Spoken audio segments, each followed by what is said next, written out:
Good morning to all of you, and we can start the lecture. Last class में we were talking about electric field and the flux due to electric field and Gauss law. So जो electric flux के बारे में calculation थी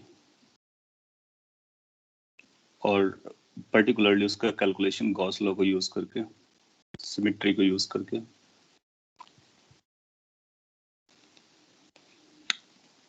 ये topic चल रहा था. इस पे कोई क्वेरी और कंसर्न हो तो आप पूछ सकते हो. What we are going to do, we will have a couple of more problems on this. इसके बाद में आगे बढ़ने वाले हैं. इलेक्ट्रिक फ्लक्स कैसे निकाला जाता है, गॉस लॉ कैसे वर्क कर रहा होता है. तो अपने पास दो फॉर्मूला है जब कभी फ्लक्स आपको कैलकुलेट करना हो. वैसे फॉर्मूला एक ही है, सेकेंड उसका दूसरा वर्जन है. फ्लक्स की जो डेफिनेशन आती है वो ई डॉट डी एस होता है और गॉस लॉ में इनक्लोज्ड या गॉसियन सर्फेस पे आप अप्लाई करते हो, क्यू इनक्लोज्ड पता करते हो अपॉन एप्सिलॉन नॉट. सो ये दो पॉइंट्स आप रीड कर रहे होते हो. इनका एप्लीकेशन हम लोग देख रहे हैं. फ्लक्स जाता है एज वेल एज किस तरह से हम गॉस लॉ को यूज करके फील्ड भी निकालते हैं. So we will have some example for that as well. Well, screen is being reshared.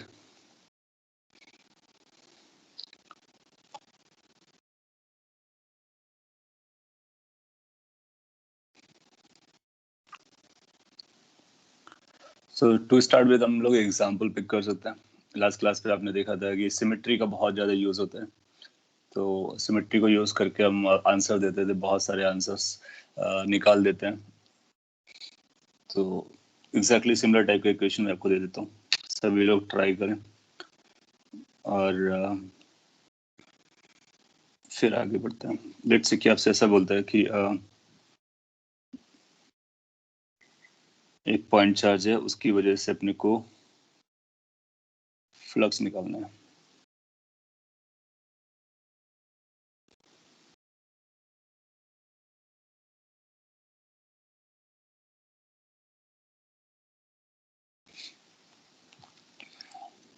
वो पॉइंट चार्ज यहाँ पे लोकेटेड है Q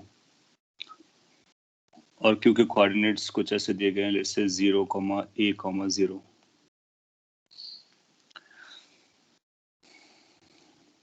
question is find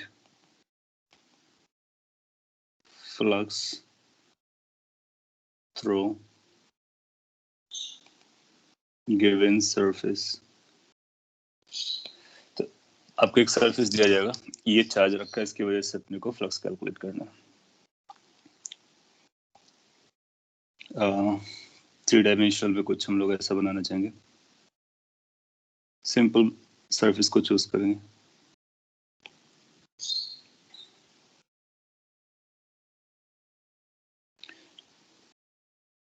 This is the shaded surface and it's a plane surface. ये origin है, इसके coordinate कुछ ऐसे दे सकते हैं A,0,0. This is going to be A,0,A. This will have a coordinate 0,0,A.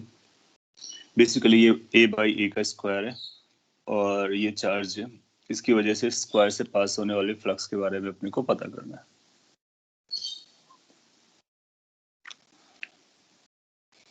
Try कीजिए. Gauss law या फिर फ्लक्स का फॉर्मूला जो भी आपको लगाना है.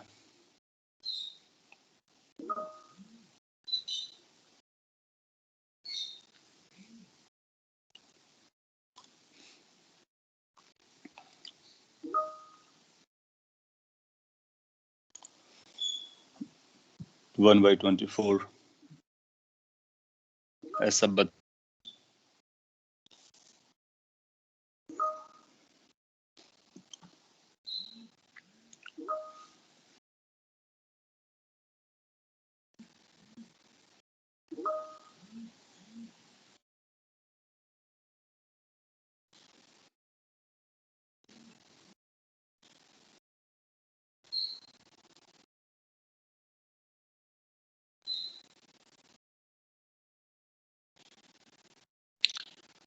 यस, तो इस पे आप सिमेट्री को यूज कर सकते हो। आप कैलकुलेशन करोगे तो आपके लिए लेंदी जाएगा। कैलकुलेशन अगर आप करते हो तो आप बोलोगे E.ds, फिर आप देखोगे कि इस पॉइंट चार्ज की वजह से यहाँ पर जो फील्ड लाइंस आएंगे, फील्ड्स आएंगे, उनके मैग्नीट्यूड्स अलग अलग जाएंगे, साथ ही साथ उनकी डायरेक्शन अलग अलग जाएगी। ds कॉम्प्लिकेटेड होगा। सो इसके लिए फिर हम लोग सिमेट्री को यूज कर सकते हैं।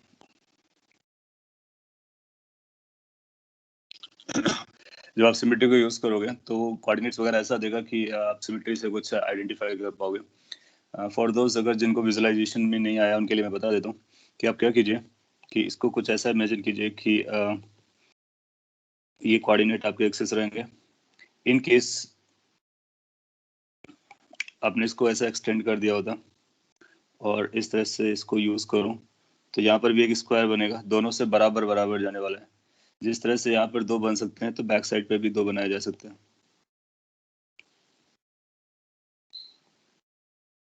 और अगर बैक साइड पे भी दो स्क्वायर लेते हो और फिर उनको आपस में ज्वाइन कर देते हो तो एक बड़ा सा स्क्वायर बन जाएगा, बड़ा सा स्क्वायर बन जाएगा। इस बड़े से स्क्वायर की जो डायमेंशन आएगी वो ट्वाइस से आ जाएगी। फिर इधर एक ट्वाइस एक लाइन ड्रॉ कर लो, इधर भी एक ड्रॉ कर लो, इधर भी एक ड्रॉ कर लो, इधर भी एक ड्रॉ कर लो। यहाँ भी ट्वाइस से आ जाएगा, यहाँ भी ट्वाइस से आएगा, यहाँ भी ट्वाइस से आएगा, यहाँ भी ट्वाइस आएगा। तो एक ट्वाइस ए साइड डायमेंशन का क्यूब बनता हुआ नजर आएगा आपको। ये जो ट्वाइस ए डायमेंशन का क्यूब बनेगा तो उसका जो ये स्मॉल क्यू होगा वो उसके जस्ट सेंटर पे लाई कर रहा होगा, क्योंकि वो a/2 है।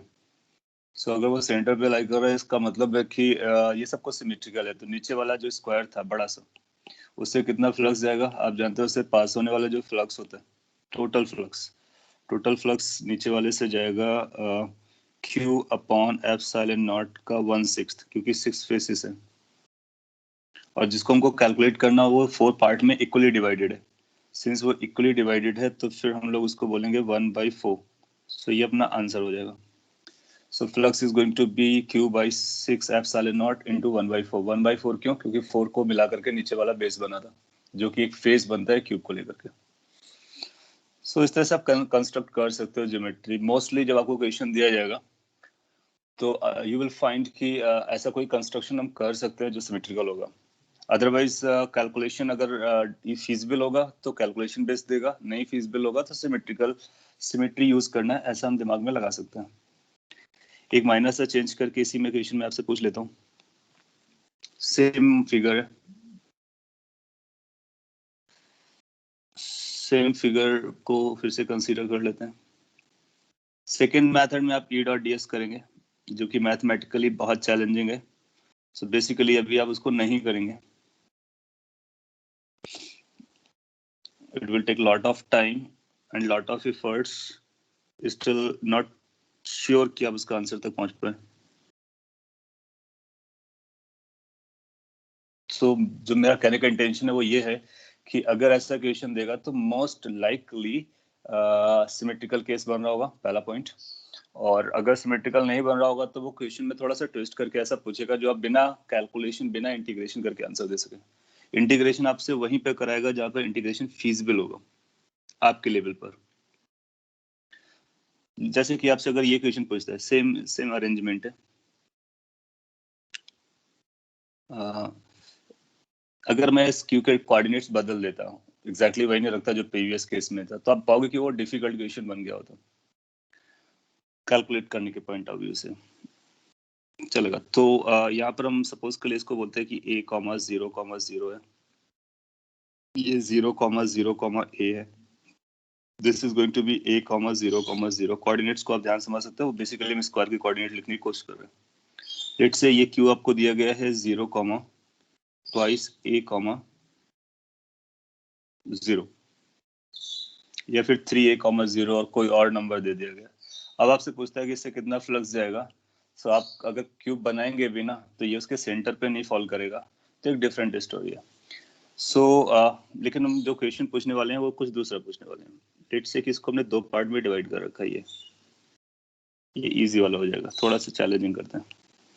लेट्स से हमने इसको दो पार्ट में ऐसे डिवाइड किया।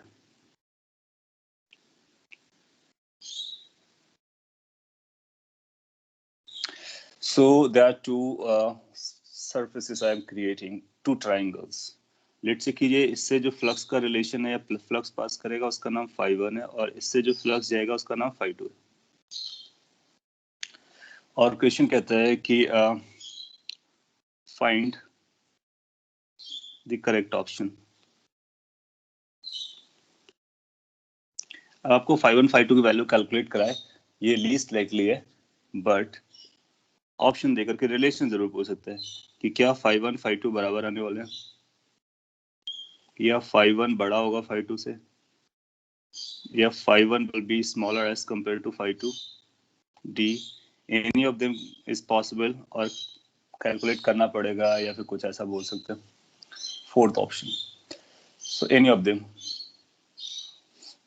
So can we identify कि क्या चलने वाला है φ1 φ2 में।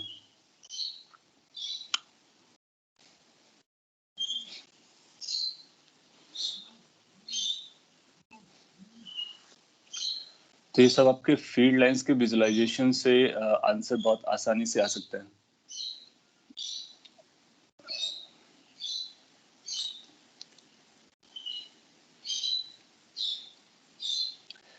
इससे पहले जो मैं अगर इस तरह से पार्टीशन कर रहा था तो उस पर आप पाओगे कि वो क्लियर कट बराबर बराबर जाएगा, क्योंकि सिमेट्रिकली था। अगर इस तरह से कट करेगा तब भी हम बता सकते हैं जो आपको दिखाया गया। Good, so we can say कि क्या करना है। अपने पास φ1 निकालने के लिए इंटीग्रेशन E डॉट ds है, φ2 निकालने के लिए इंटीग्रेशन E डॉट ds है, लेकिन वो परफॉर्म करना चैलेंजिंग है। So we will be having some basic sense, और जो भी लर्न किया है उन पॉइंट्स को यूज करेंगे। तो आप बोलोगे कि क्यू से जो फील्ड लाइंस जाएंगे वो इस तरह से जाते हैं।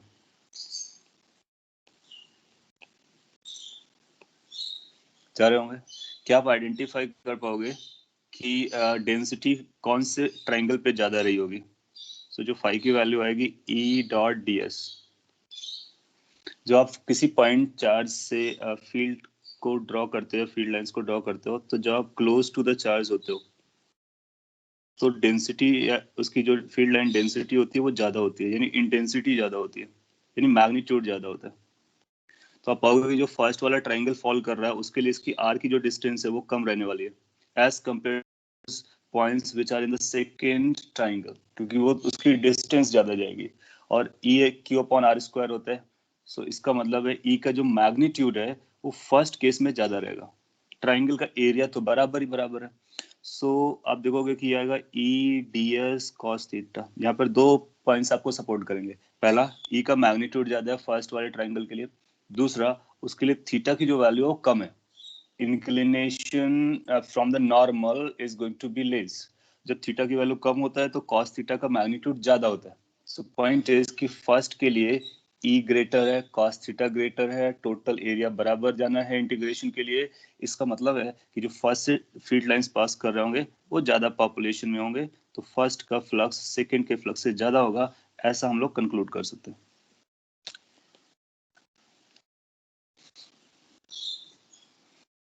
Making sense?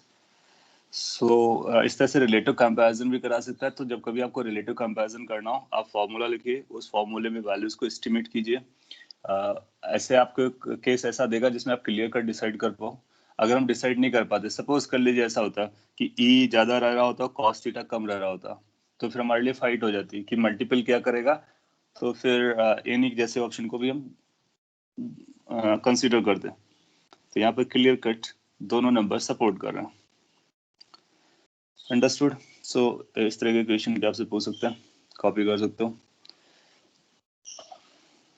सो नट सेल पे आपको दिमाग में क्या चल जाना चाहिए कि या तो अपने को E dot D S calculate करना पड़ेगा जहाँ कैलकुलेबल होगा, या फिर उससे हमको कुछ दिमाग लगा करके कंपैरिजन करना होगा या सिमेट्री का यूज करना होगा।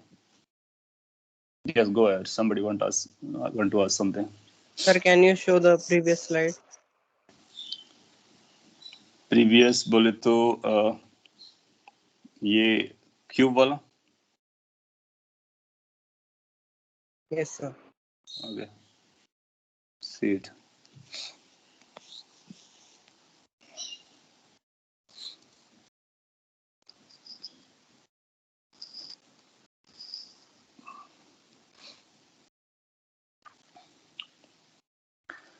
अब आप प्रीवियस ईयर क्वेश्चंस पे जाइए, आप उस पर देखेंगे बहुत सारे क्वेश्चंस मिलेंगे जो फ्लक्स कैलकुलेशन को लेकर के पूछे गए, पर्टिकुलरली एडवांस क्वेश्चंस में। देन यू विल रियलाइज कि आप बहुत सारे केस कर पाओगे और बहुत कुछ उससे आपको सीखने को भी मिल जाएगा।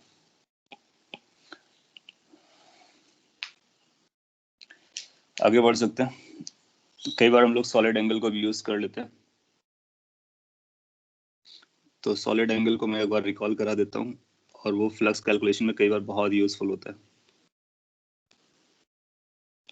कभी हम लोगों ने सॉलिड एंगल के बारे में बात किया होगा, और अगर नहीं भी किया तो मैं एक बार यहाँ पे फिर से बात कर लेता हूँ।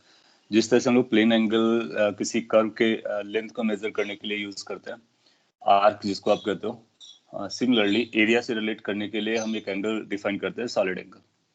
सो अगर अपने पास कोई भी एरिया है, लेट्स से ये एरिया है, और इस एरिया के सारे पॉइंट्स को किसी एक पॉइंट से आप ज्वाइन करते हो, जस्ट लाइक आर्क के दो पॉइंट्स को आप एक पॉइंट से ज्वाइन करते हो, तो यहाँ पर एरिया पे जो बाउंड्री वाले पॉइंट्स होंगे बहुत सारे होंगे। Unlike case of arc, arc में टर्मिनल पॉइंट्स 2 होते हैं, तो सरफेस में टर्मिनल पॉइंट्स जो होते हैं काफी होते हैं, पेरीफेरी जिसको आप कहते हो। इसको सभी पॉइंट्स अगर आप ज्वाइन कराओगे तो इस तरह से एक स्ट्रक्चर बनेगा 3 dimensional.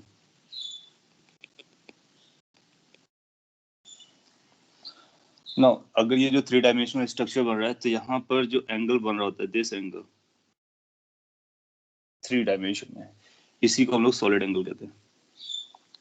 So solid angle is of any area, so that area,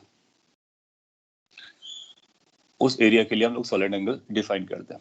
idea क्या रहता है, जिस तरह से आप थीटा को लिखते हो arc length upon R, R is the distance, right. So similarly हम सॉलिड एंगल को भी डिफाइन करते हैं। सॉलिड एंगल का डिफरेंशिएशन फॉर्मेट होता है, this is equal to differential area divide by R square. जरूरी नहीं कि ये डिस्टेंस और ये डिस्टेंस और ये जितनी भी डिस्टेंस मैंने ड्रॉ की है सब आर हो, वो सभी आर तभी होंगे जब ये सर्कल बनेगा और ये उसकी एक्सिस पे पॉइंट चूज किया जाएगा, तो वो एक पर्टिकुलर केस पे बनता है। हम लोग जनरल पॉइंट के लिए बात कर रहे हैं, हालांकि एग्जाम में जो आएगा वो सिंपल केस ही आएगा।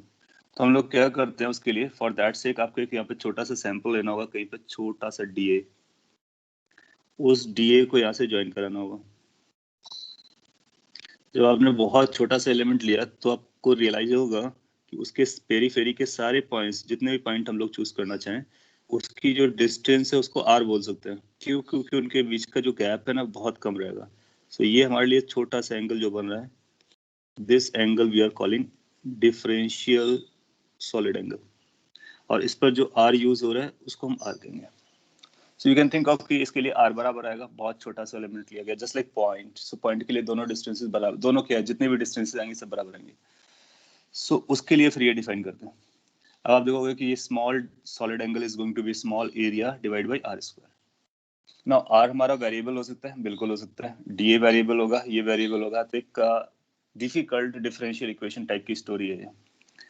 बट अगर आपको सॉलिड एंगल टोटल निकालना होगा तो हम लोग क्या करने वाले हैं, अपने पास आइडिया है कि अगर टोटल कैलकुलेट करना है तो इसको ऐड अप कर डालो, यानी इंटीग्रेट कर डालो। तो आप इसको इंटीग्रेट कर रहे होगे तो आपको पता चलेगा कि D A upon R square करना होता है। So this is how we can find out the solid angle of any surface area, any surface area. तो अगर आपको कोई भी surface area देता है, उस एरिया को यहाँ पे लिखो, आर स्क्वायर को लिखो, इंटीग्रेट करो एक स्मॉल एलिमेंट लेने के बाद, लिमिट कहाँ से कहाँ तक लगाएंगे, टोटल एरिया तक लिमिट लगाएंगे, जीरो से लेकर के इंटायर एरिया।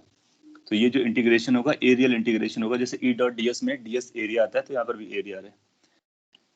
सो ये जनरल एस्पेक्ट है ना। अपने लिए जो सिंपलेस्ट केस आता है वो सर्कल बन सकता है। अगर ये सर्कल होगा तो फिर इसका एक सिंपल फॉर्मूला बन जाता है, उसको आप ड्राइव भी कर सकते हो और याद भी कर सकते हो। तो लेट्स से अपने पास ये सर्कल है, ये एरिया है, और ये जो पॉइंट है उसकी एक्सिस पे चूज किया जा रहा है, and then you are joining these things to get the solid angle.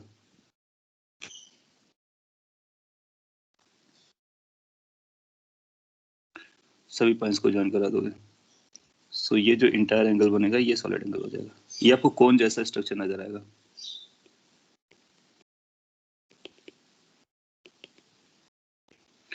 इस पर्टिकुलर केस में आप जानते हो कि ये जो रेफरेंस लाइन से एंगल होता है, इस एंगल को हम अल्फा बोलते हैं कि कोन जैसा बन रहा है, and this is called radius. आप घर पे प्रूव भी कर सकते हो, और मॉड्यूल में भी प्रूफ दिया गया कि इसकी जो वैल्यू निकल करके आती है, हम लोग डायरेक्टली बात कर लेंगे, इसकी जो वैल्यू कैलकुलेट करने के बाद आता है उसको हम ऐसे स्टैंडर्ड फॉर्मूला बताते हैं, 2 पाई 1 माइनस cos अल्फा होती है. So in case of cone, we have this as a solid angle. This is in case of circular surface. Circular surface में भी वो वाला केस जब ये पॉइंट हमने कहाँ चूज किया है, एक्सिस पे चूज किया है, दैट मीन्स कोन जैसा बन रहा होगा. अगर ये पॉइंट हम यहाँ पे चूज करेंगे तो आप देखोगे कि सारे पॉइंट्स हमारे अलग अलग तरीके से जा रहे होंगे, तो फिर एक स्टोरी बदल जाएगी, आर भी बदलना स्टार्ट हो जाएगा, isn't it? So circular surface में भी symmetrical surface, that means cone formation वाला केस. ये एक इम्पोर्टेंट स्टोरी है. इस स्टोरी को हम लोग कई जगह यूज करते हैं. फ्लक्स कैलकुलेशन में भी हमारा लिए खास यूजफुल रहता है, particularly due to a point charge.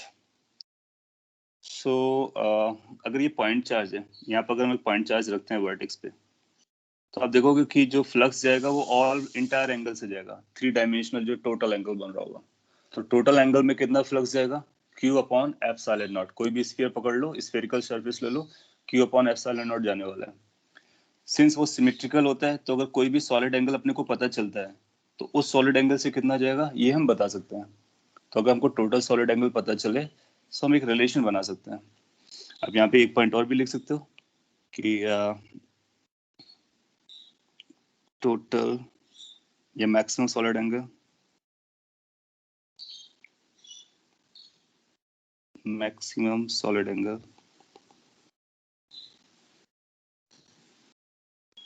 की वैल्यू जो आती है वो 4 पाई आती है. अब देखोगे ये अल्फा की वैल्यू कुछ भी हो सकती है, तो कॉस अल्फा -1 से छोटा तो हो नहीं सकता है. तो अगर इसको आपको मैक्सिमाइज करना है तो कॉस अल्फा को मिनिमाइज करना पड़ेगा, मिनिमम -1 होगा, माइनस रख दोगे तो 4 पाई हो जाएगा. सो सॉलिड एंगल जो एक पॉइंट के अराउंड टोटल एंगल बनता है, दैट मीन्स अगर एक पॉइंट है और 3 डायमेंशन आप ये सॉलिड एंगल बनाना चाहते हो, या कोई स्फेरिकल सरफेस लेकर के या कोई भी सरफेस लेकर के, तो इसके अराउंड टोटल एंगल कितना बनेगा, सॉलिड 4 पाई स्टेरेडियन. ये टोटल एंगल की बात करता है. So हम ये Sir, yes. sir, is like as in the definition of solid angle can be defined as the area of projection of the body on a 1 unit radius sphere. 1 unit radius. फिर से बोलो, आपने क्या बोला, area. Sir, okay, projection of yes the yes yes yes, you can define, क्योंकि वो देखो क्या होगा ना, जैसे इसका जो सॉलिड एंगल बन रहा होगा इस सर्कल का ना, इस पे ये जो आपने पॉइंट बताया इसका काफी यूजफुल है. अब यहाँ से इसके पॉइंट को ज्वाइन करने वाला है कोई भी सरफेस ले लो, स्फेरिकल ले लो या कोई भी ले लो, जो इसकी हर एक बाउंड्री पॉइंट को ज्वाइन करके एक सर्कल, एक सरफेस बना रहा हो, तो उसका सॉलिड एंगल वही आएगा जो इस सर्कल का आ रहा है. तो अगर हम इस सरफेस का, अगर सपोज के लिए मेरे पास सरफेस रहा होता, तो इसका अगर हम प्रोजेक्शन निकालेंगे तो इसका जो प्रोजेक्शन आएगा वो ये सर्कुलर सरफेस आ जाएगा. तो जो आपने डेफिनेशन बताया, तो कई बार हम लोग इस तरह से डिफाइन कर सकते हैं कि अगर ये स्फेरिकल रहा होता है तो स्फेरिकल सरफेस का वो प्रोजेक्शन एरिया, तो this is basically projection area of spherical surface per unit radius. तो रेडियस को अगर 1 बोल देते हैं तो इसकी जो वैल्यू होती है वो एरिया के बराबर होगी. कौन से एरिया, प्रोजेक्शन एरिया. सो उस तरह से भी डिफाइन कर सकते हैं, बिल्कुल कर सकते हैं. यहाँ पर जो पॉइंट अपने को कनेक्ट करना वो ये कि अगर हम इस सर्कुलर का निकाल सकते हैं, तो सर्कुलर के पेरीफेरी को ज्वाइन करने वाला कोई भी सरफेस बनाओ, that will have the same area, projection area. तो अगर प्रोजेक्शन एरिया सेम है तो उसके लिए सॉलिड एंगल भी सेम आने वाला है. इसी पॉइंट का हम लोग फ्लक्स कैलकुलेशन में यूज करने वाले हैं, क्योंकि अगर हमसे इस ये जो मैंने इरेगुलर सरफेस बनाया है, कोई आपसे अगर पूछेगा कि इस इरेगुलर सरफेस से कितना फ्लक्स जाएगा, तो हम ये मेजर करेंगे कि ये सर्कुलर सरफेस से यानी प्रोजेक्शन वाले एरिया से कितना जा रहा है. और हम जानते हैं अगर फीड लाइंस प्रोजेक्शन से जो एंट्री करेगी वही सरफेस से बाहर निकलेगी, तो इरेगुलर का हम रेगुलर प्रोजेक्शन से बता सकते हैं. Yes, you can define in that way. Now, flux through a point charge, a flux of a point charge, flux due to a point charge. इसको स्पेसिफिकली लिख दे रहा हूं मैं. आप देखो कि अगर अपने पास ये Q होता, कोई भी क्लोज सरफेस लेते हैं, कोई भी क्लोज सरफेस लेते हैं, तो उसके लिए जो सॉलिड एंगल बनेगा वो टोटल एंगल बन जाएगा. So if for any close surface solid angle become 4 पाई. इसका मतलब 4 पाई के करस्पॉन्डिंग जो फ्लक्स जाता है, 4 पाई के करस्पॉन्डिंग जो फ्लक्स होता है that is Q upon epsilon naught. Since we know this, hence for omega के corresponding कितना फ्लक्स आएगा? तो ओमेगा के corresponding आएगा omega divide by 4 pi into Q upon epsilon naught. ये सिंपल वेव पर निकाला गया फ्लक्स है. सो क्लोज सरफेस का मतलब होता है 4 पाई सॉलिड एंगल. क्लोज सरफेस के इनसाइड पर कोई भी पॉइंट लेंगे तो उसका सॉलिड एंगल कितना बनेगा? 4 पाई. ये भी अपने आप में रूल है. तो जो मैंने पीछे लिखा है ये 4 पाई, ये 4 पाई किसका है? किसी भी क्लोज सरफेस का इंटीरियर पॉइंट के अबाउट सॉलिड एंगल 4 पाई होता है. मैं यहाँ पर लिख देता हूँ solid angle of any closed surface about inside point. तो अगर कभी आपसे पूछता है कि इनसाइड किसी क्लोज सरफेस के इनसाइड के पॉइंट के अबाउट टोटल सॉलिड एंगल कितना बनता है, मैक्सिमम कितना बनता है, तो 4 पाई. ये आप याद रख सकते हो, इसको नोट कर लीजिए. स्क्रीन मैं फिर से शेयर कर देता हूँ अगर आपको इशू जा रहा है. जनरली क्या होता है कि अगर आपको इशू जा रहा है तो आप रीजॉइन करेंगे तो सॉर्ट आउट हो जाएगा आपको इशू. अगर वो इंडिविजुअल है, कलेक्टिव है, दैट मीन्स कि इस एंड से कुछ प्रॉब्लम चल रहा होगा. So here the screen again.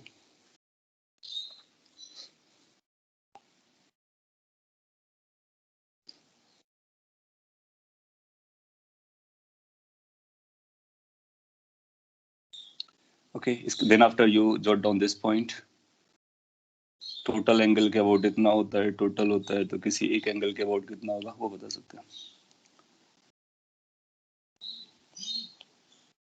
अब आप सोचो कि कभी भी आपसे ऐसा बोलता है कि अपने पास एक ये पॉइंट चार्ज रखा हुआ है Q और यहाँ पर एक सरफेस आपने चूज किया है, कोई भी सरफेस है.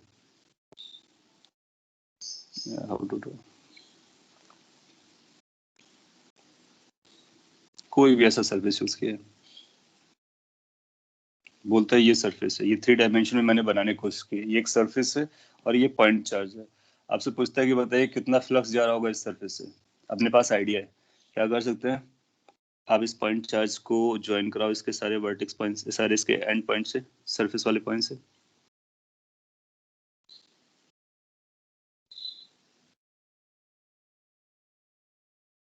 बैक साइड भी इस तरह से ज्वाइन करोगे, यहाँ पर बनेगा एक सॉलिड एंगल. इन केस आप ये सॉलिड एंगल पता कर पाते हो, उसके लिए फिर क्या करेगा वो आपको ऐसा सिंपल सा ज्योमेट्री देगा, ऐसा एरिया देगा जिसके लिए आप सॉलिड एंगल कैलकुलेट कर सकें. तो इन केस अगर हम ये सॉलिड एंगल पता कर पाते हैं तो हमको पता है कि अगर ये फील्ड लाइन सभी डायरेक्शन में गए होते तो बराबर बराबर गए होते. तो इस वाले एंगल का जितना प्रोपोर्शन आएगा बस उसी वही के अमाउंट के बराबर फील्ड लाइंस जाएंगी, क्योंकि जो भी फील्ड लाइन जाएंगी वो इसी सॉलिड एंगल के अंदर से पास करेंगे.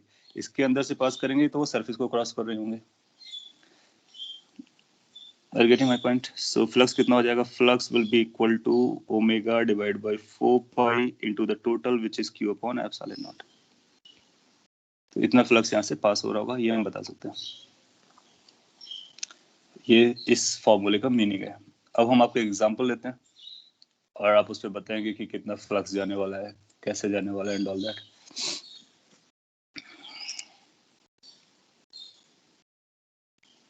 Sir, Yes. sir, can you take the solid angle calculation question, Sam? By? Sir, because the solid angle calculations question, sir. Solid angle calculations mostly आपके लेवल पर वो आपसे इंटीग्रेट वगैरह ऐसा नहीं करवाएगा. मोस्टली किसका यूज कराएगा? इसका यूज कराएगा जो अब एक सिंप्लीफाइड वर्जन है. सो अपने लिए ये सफिशिएंट इंफॉर्मेशन है. और या फिर हमको कोई और सरफेस देगा तो उसका प्रोजेक्शन, अगर उसका प्रोजेक्शन सर्कुलर निकलेगा मोस्ट केसेस पे, तो अपने को बस थोड़ा सा ज्योमेट्री से ये अल्फा निकालना है. अभी हम एग्जांपल पिक करेंगे तो आप देखोगे कि सॉलिड एंगल का इसमें हमको कैलकुलेशन की जरूरत पड़ने वाली है। तो कैसे कैलकुलेशन करेंगे हम? सॉलिड एंगल के निकालने के लिए ये सेमी वर्टेक्स एंगल है, इसको कैलकुलेट करेंगे। एक बार ये आ गया उसको हम यहाँ पे प्लेस कर देंगे, फिर इसको सिंप्लीफाई कर देंगे तो अपने को सॉलिड एंगल मिल जाएगा। इंटीग्रेशन करने के लिए हायर लेवल पे आपको जरूर मिलेंगे। हायर लेवल बोले तो ग्रेजुएशन एंड देन आफ्टर, तो उस पर क्या होगा कि area as a function of R दे देगा। अभी आपके लिए अगर कर देना चाहेगा तो area as a function of R देगा, इसको इंटीग्रेट कर दोगे। अदरवाइज अपने को क्या करना होता है, इस तरह के इंटीग्रेशन बेसिकली डबल इंटीग्रेशन होते हैं। मैं उस तरह की नोटेशन आपको बताया नहीं अभी तक। बेसिकली इसको लिखते हैं हम लोग dx double integration dy upon R square. Maths में अगर आपको बताया गया तो बड़ी बात है। फिर आपको क्या करना होगा, आर को एक्स और वाई के टर्म में लिखना पड़ेगा। वो एक्स और वाई का मिक्स्ड फंक्शन आएगा, तो आप देखोगे इनको सेग्रीगेट नहीं कर पाओगे। तो फिर इसको इंटीग्रेट करने के लिए और भी एडवांस टूल्स की हमको जरूरत पड़ेगी। It's neither needed at this stage, इस स्टेज पर उसकी जरूरत भी नहीं है और वो डिजायरेबल भी नहीं है। तो हम लोग क्या करते हैं, सिंप्लीफाइड केस को अपने पास रखते हैं, पहले इसको समझ लेते हैं, इसके आंसर्स आ जाएंगे। तो फिर आप एडवांस में चाहेंगे रिवीजन के टाइम पर तो एक दो क्वेश्चन पिक करेंगे। अभी अपने को ये समझना प्राइमरी फोकस है। सपोज कर लीजिए आपको ऐसा बोलते हैं, एग्जांपल देता है कि एक ये डिस्क है, रिंग है, जो भी बोले,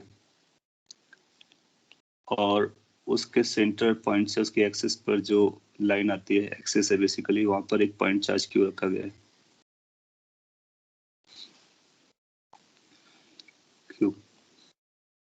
इसकी रेडियस आर दी गई है और ये जो डिस्टेंस है लेट्स से ये जो डिस्टेंस है इसके बारे में कुछ बोल देगा, लेट्स से 2r है।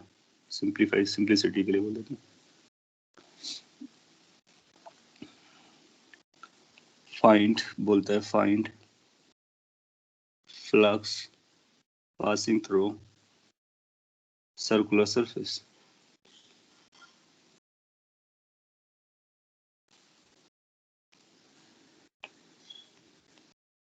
इस सर्कुलर सरफेस का नाम डिस्क भी दे सकता है, डिस्क से पता करो या रिंग से पता करो, और व्हाटएवर लैंग्वेज जो भी हो, मीनिंग हमारा एक ही जा रहा है कि इस सर्कुलर सरफेस से कितना फ्लक्स पेनिट्रेट करके निकलेगा वो अपने को पता करना है।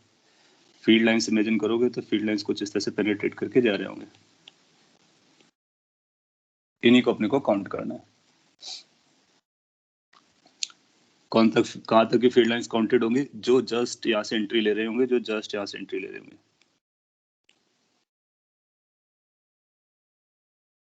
जो फील्ड लाइंस बाहर से निकल रहे होंगे, they are not to be counted because they are not passing through the circular surface.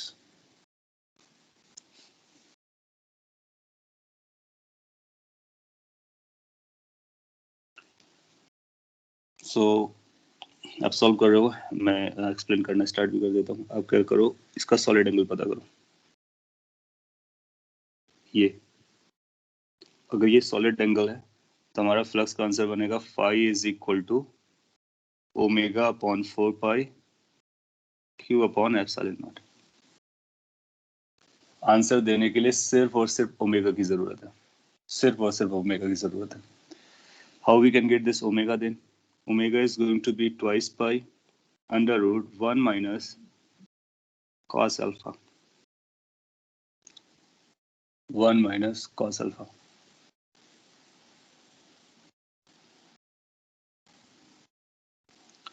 So then after alpha पकड़ना होगा, प्लेन एंगल ये अल्फा है, ये 90 डिग्री है। cos alpha कितना हो जाएगा? cos alpha होगा base which is twice r divided by hypotenuse which is root 5r under root 2 square 4 or r square, you know that. Basically this is 2 by root 5. So how much the flux is going to go? Put कर दीजिए इसकी values पर.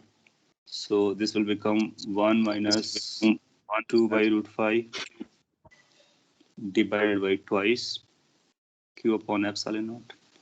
Simplify करेंगे अपने को answer मिल जाएगा. So we are going to get we can write it like it is, root 5 minus 2 q upon twice root 5 epsilon naught. चार option देंगे, एक ऑप्शन कुछ ऐसा दिया होगा, इसी को आपको मार्क कर देना होगा. So can you think of कि हम एक पॉइंट चार्ज की वजह से सरफेस से पास होने वाले फ्लक्स को बता सकते हैं अगर अपने को सॉलिड एंगल पता हो, और सॉलिड एंगल कैलकुलेट करने के लिए हमारे पास एक फॉर्मूला भी है, उसको यूज करके हम बता भी सकते हैं। अगर आपको ये रिलेशन समझ में आता है तो एक क्वेश्चन मैं और देता हूँ आपको इसी से रिलेटेड, उसका आप आंसर निकालें तो काम हो जाएगा। दैट मीन्स कि आप उसका एप्लीकेशन भी कर पाएंगे, विजुलाइज भी कर पाएंगे, और जनरली उससे ज़्यादा डिफिकल्ट आपसे एडवांस में भी नहीं पूछते।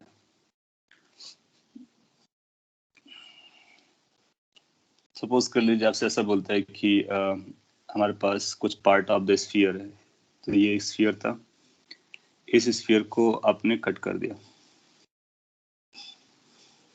जब आप इसको कट कर देते हैं और इस तरह से बना देते हैं तो हेमिस्फेरिकल सरफेस बन जाता है। हेमिस्फेरिकल सरफेस से कितना फ्लक्स जा रहा होता है ये हम लोग जानते हैं।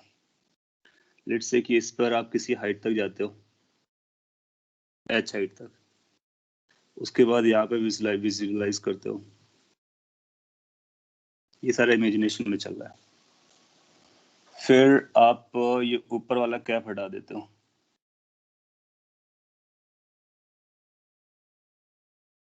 ये पार्ट ऑफ द हेमिस्फीयर है। एक पॉइंट चार्ज को आप यहाँ पे रखते हो जो ओरिजिनल सेंटर हुआ करता था।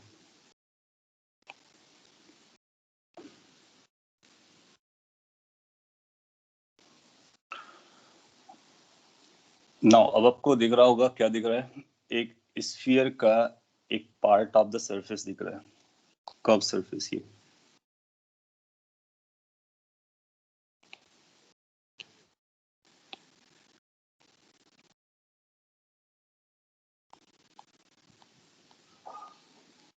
इस कर्व सरफेस से कितना फ्लक्स जाएगा इस चार्ज की वजह से, ये अपने को पता करना है।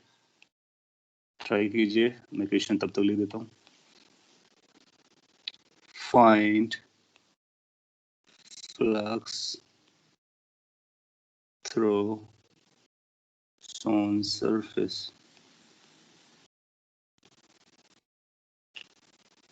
जो आपको ये सरफेस शोन दिया है, बताया गया इस सरफेस से कितना फ्लक्स जाएगा, कर्व सरफेस से कितना फ्लक्स जाएगा, वो आपको बताना है।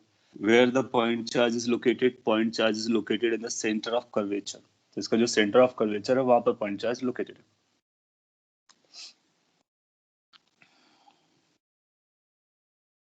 आपको 1 मिनट का टाइम दिया जा रहा है, you can try it. h/r, okay good.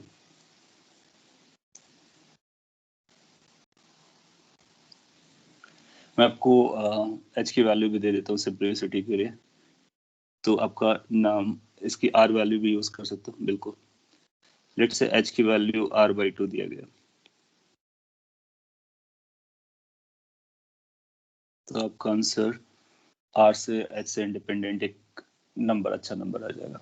आपके हिसाब से फिर ये बन जाएगा q/4ε0। ओके,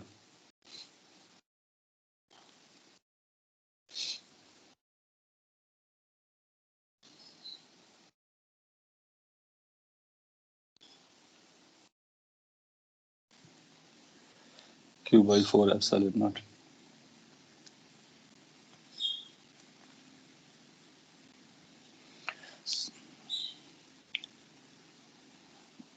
थोड़ा सा आप अटेंशन देंगे तो आपको लिंक करना आ जाएगा। तो सर ये पॉइंट चार्ज है ना, पॉइंट चार्ज से जो फील्ड लाइंस जाती हैं वो इस तरह से जाती हैं, सभी डायरेक्शन में जाती हैं। आप सभी को रिकॉल कर सकते हो। हमने केवल अप साइड ड्रॉ किया, डाउन साइड भी जाती है, ऑफ कोर्स जाती है। सो अगर आपसे पूछा जाए कि ये ऊपर वाले हाफ में कितना रहता है, तो वो पूरा हेमिस्फीयर वाला रहता है। तो हेमिस्फीयर से कितना जाता है ये तो अपने को पता है, कर्व सरफेस से कैलकुलेट करना है। तो जो भी फील्ड लाइंस पास कर रहे होंगे हेमिस्फीयर से, वो या तो कर्व सरफेस से जा रहे होंगे या फिर ये जो ऊपर फ्लैट सरफेस है इससे जा रहे होंगे। अगर हमने कर्व सरफेस और फ्लैट सरफेस को ऐड कर दिया तो जाहिर सी बात है कि फ्लक्स हमारा हेमिस्फीयर का आ जाएगा। सो अगर हम ऐसा लिखें कि flux through curved surface plus flux through circular surface, we can claim this flux through hemisphere. ना इसमें कुछ नंबर्स अपने को पता है, जैसे कि फ्लक्स थ्रू हेमिस्फीयर पता है कितना होता है, Q/2 होता है। We have calculated, now we know कि कैसे निकालना होता है, टोटल का मिला करके हाफ करना होता है। अच्छा, कर्व को अपने को कैलकुलेट करना, अगर कोई सर्कुलर बता देगा तो अपना काम हो जाएगा, बिल्कुल हो जाएगा। सर्कुलर कैसे कैलकुलेट करेंगे, उसके लिए भी हम लोगों ने लर्न कर लिया कि ये जो सर्कुलर से जाने वाला है उसको हम बोलेंगे omega divide by 4π1 minus cos alpha. ना ये कॉस अल्फा का क्या फंडा है, कॉस अल्फा का फंडा ये है कि जो सर्कल है ना उसके लिए सॉलिड एंगल अपने को चाहिए, तो सर्कल को आप ऐसे से ज्वाइन करा लो बहुत सारी लाइन से इस तरह से, तो वो एक कोन जैसा बनता हुआ नजर आएगा, उसका सॉलिड एंगल अपने को पकड़ना है। सॉलिड एंगल के लिए आप पहले वर्टिकल ये सेमी वर्टिकल एंगल पकड़ लो अल्फा, उस अल्फा को कैच करने के लिए आपको ये आर की इसकी जरूरत पड़ सकती है, और इस ट्राइंगल की बेसिकली जरूरत पड़ सकती है, इस ट्राइंगल को आप यूज कर लो। इस ट्राइंगल में वो एच है और ये आर है, no doubt. So cos alpha कितना हो जाएगा, कॉस अल्फा की जो वैल्यू आएगी that will be the base which is H divide by hypotenuse which is R. So you'll find कि इसकी वैल्यू आएगी ओमेगा, कुछ गड़बड़ किए थे मैंने, हाँ एक्सप्रेशन में मिक्स कर दिया मैंने, 4 या फिर 2π लिखता उसको, तो ये आएगा Q/ε0, राइट। अब आप ओमेगा की वैल्यू यहाँ पे रख सकते हो। सो ओमेगा की वैल्यू आएगी 2π, that is basically 1 minus cos alpha by 2 बनता है, 2π कैंसिल होने के बाद Q/ε0 हो जाएगा। कॉस अल्फा की वैल्यू रख सकते हैं। जब कॉस अल्फा की वैल्यू रखोगे, अगर एच की वैल्यू r/2 दिया गया है तो आप देखोगे कि ये बाई 2 हो जाएगा, 1/2 सिंप्लीफाई कर लेंगे, सो ये बन जाएगा Q/4ε0। सो अगर आपसे पूछता है कि वो सर्कुलर सरफेस से कितना जा रहा होगा, Q/4ε0 के बराबर जा रहा होगा। so, सर्कुलर का भी अपने को पता चल गया Q/4ε0 जा रहा था, तो क्या हमको कर्व्ड सरफेस का पता चल जाएगा, ऑफ कोर्स पता चल जाएगा।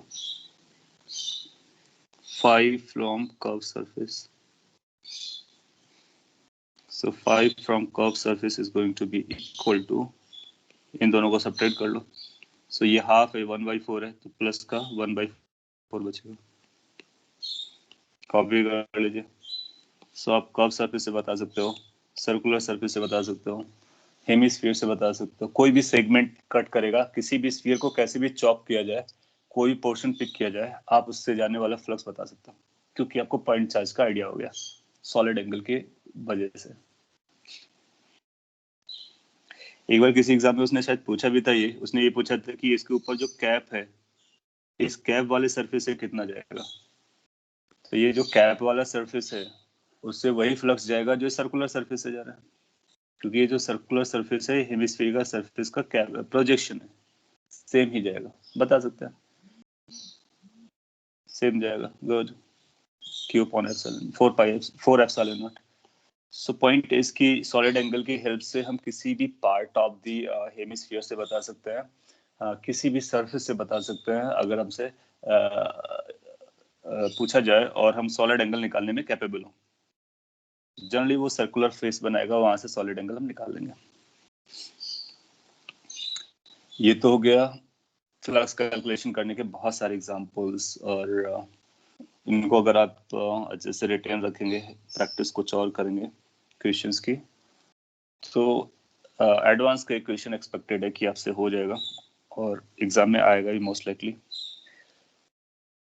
देन आफ्टर इसी गॉस लॉ को हम लोग यूज करते हैं फील्ड की कैलकुलेशन के लिए। हालांकि हम लोगों ने ग्रेविटेशन में फील्ड कैलकुलेट की है गॉस लॉ को यूज करके, एग्जैक्टली सेम वे पर हम यहाँ पर भी यूज करते हैं।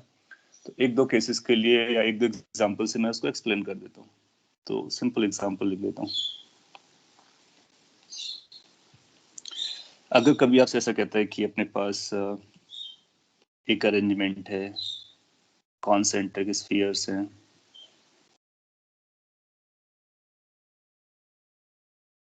स्फेरिकल शेल्स हैं, ऐसा आप मान लीजिए, ये r रेडियस का है या r1 रेडियस का है, इसके पास चार्ज q1 है, जनरल टाइप का बना दे रहा हूँ मैं, न्यूमेरिकल वैल्यूज आप बाद में रख सकते हो। इसके पास q2 चार्ज है और ये r2 है। इसके पास Q3 चार्ज आपने दिया है और ये R3 रेडियस का है। Concentric, non conducting. अभी आप देखो कंडक्टर्स के बारे में लोग लर्न करेंगे, तो ऐसे क्वेश्चन कंडक्टर्स के लिए बहुत इंपॉर्टेंट होते हैं एग्जाम में। तो बेसिक आइडिया ले लेते हैं नॉन कंडक्टर केस के लिए। So non conducting, concentric, charged,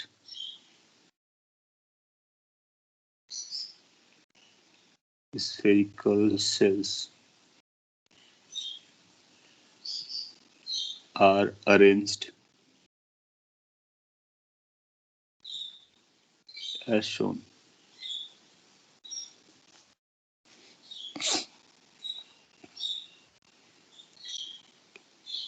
Find electric field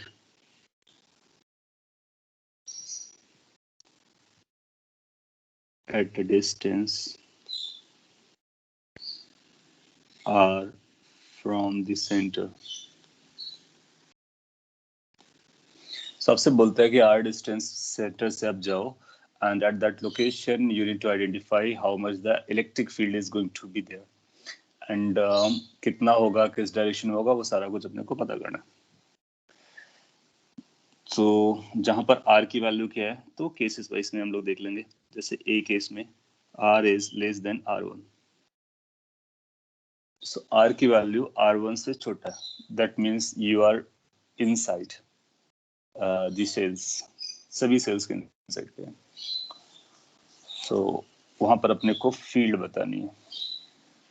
ये चार्ज डिस्ट्रीब्यूशन यूनिफॉर्म है, ये आपको मान के चलना है।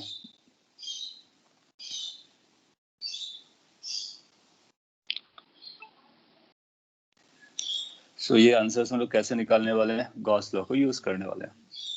गॉस लॉ कैसे वर्क करेगा मैं आपको एक्सप्लेन करके बताता। सो आप क्या कीजिए, r डिस्टेंस पर जाएं और एक स्फीयर ले, सिमेट्रिकल क्लोज सरफेस स्फीयर। ये आपके लिए गॉसियन सरफेस का काम करेगा। उस पर आप एक ds कंसीडर करें कहीं भी, जैसे हम लोग ग्रेविटेशन में करते थे। ds रेडियली आउटवर्ड डायरेक्शन में आएगा। सिंस सिमेट्रिकल है सब कुछ, स्फेरिकल सिमेट्रिकल है, तो जो फील्ड भी आएगी वो रेडियली आएगी। सो फील्ड भी उस लोकेशन पर रेडियल आएगी। नाउ फिर हम लोग क्या कर सकते हैं, गॉस लॉ को लगाएंगे। एक बार मैं प्रॉपर लगा देता हूँ, बाद में आप उसको फॉलो कर लेना। ये बोलता है कि इंटीग्रेशन E डॉट ds करना है और E डॉट ds की value Q enclosed upon epsilon not आएगी। इस गॉसियन सरफेस के इनसाइड में कितना फील्ड है, कितना चार्ज है, तो सेंटर पे कोई चार्ज दिया नहीं गया है, सारा चार्ज बाहर है, अंदर कोई चार्ज नहीं दिया गया है। इसका मतलब है ये जीरो हो जाएगा। तो अपने को पता चला कि integration E ds cos theta की वैल्यू जीरो आ गई। अगर integration E dot ds zero है तो हम लोगों ने पहले लर्न कर चुके, फिर से मैं बोलता हूँ, अगर E डॉट ds का इंटीग्रेशन जीरो है, इसका बिल्कुल मतलब नहीं है कि E की वैल्यू गारंटीड जीरो है। ऐसा हो सकता है कि थीटा कॉस थीटा की वजह से जीरो हो जाए, ऐसा हो सकता है कि E की वजह से जीरो हो जाए, ऐसा हो सकता है क्योंकि ये जो इंटीग्रेशन है ना पूरे सरफेस पर है, so it is going to have infinitely many numbers to add. बहुत सारे नंबर्स को एडिशन है ये, तो ऐसा हो सकता है कि कुछ नंबर्स पॉजिटिव्स हों, कुछ नंबर्स नेगेटिव्स हों, टोटल मिलकर के जीरो बना रहे हों। तो पॉइंट इज कि जब कभी E डॉट ds का इंटीग्रेशन आपको जीरो बोला जाए तो हम ये बोलेंगे वी कैन नॉट क्लेम कि E जीरो है, नाइदर वी क्लेम थीटा 90 है, नाइदर वी क्लेम कि कुछ टर्म्स पॉजिटिव और माइनस नेगेटिव्स हैं। वी नीड टू सी कि क्या चल रहा है, लेकिन अदरवाइज ट्रू होता है। दैट मीन्स अगर E जीरो है तो E डॉट ds जीरो हो जाएगा, थीटा 90 है तो E डॉट ds जीरो हो जाएगा, क्योंकि 90 के लिए डॉट प्रोडक्ट जीरो होता है। एनीवे, सो इसको हमको बेसिकली फर्दर सॉल्व करना पड़ेगा। अच्छा, ये जो स्फेरिकल सरफेस लिया है गॉसियन सरफेस, उसमें E as a magnitude constant रहेगी, क्योंकि r डिस्टेंस पर डिपेंड करता है, r कांस्टेंट है। सो ये E बाहर आ जाएगा, cos थीटा cos जीरो होगा तो cos जीरो भी बाहर आ जाएगा, इंटीग्रेशन ds ये जीरो हो रही है। फर्दर सिंप्लीफाई करोगे तो आपको पता चलेगा E इंटू एरिया आएगा, एरिया बनेगा 4 पाई आर स्क्वायर इक्वल टू 0। अब आप बोलोगे कि जो पॉइंट हमने लिया है वो डेफिनेटली ओरिजिन नहीं है, इसका अगर आर जीरो नहीं है, आर जीरो नहीं है, 4 पाई जीरो नहीं होता है, तो इससे एक कंक्लूजन निकल के आएगा कि फील्ड की वैल्यू जीरो होगी। तो हमारा आंसर होगा कि फील्ड की value will be zero for all those points which are located within the innermost sphere. तो जो आपने जीरो बोला वो परफेक्टली करेक्ट है। उसको एक्सप्लेन करने के लिए अगर डिटेल में एक्सप्लेन करना हो तो हम इस तरह से एक्सप्लेन करेंगे। अब किसी और लोकेशन पे निकालना होगा, we will start like this, we will find what the charge is, we can simplify and we can get our answer. अगर कोई चार्ज रहा होता तो हमारा आंसर क्या बन जाता, Q upon 4 pi epsilon not r square, that means KQ upon r square.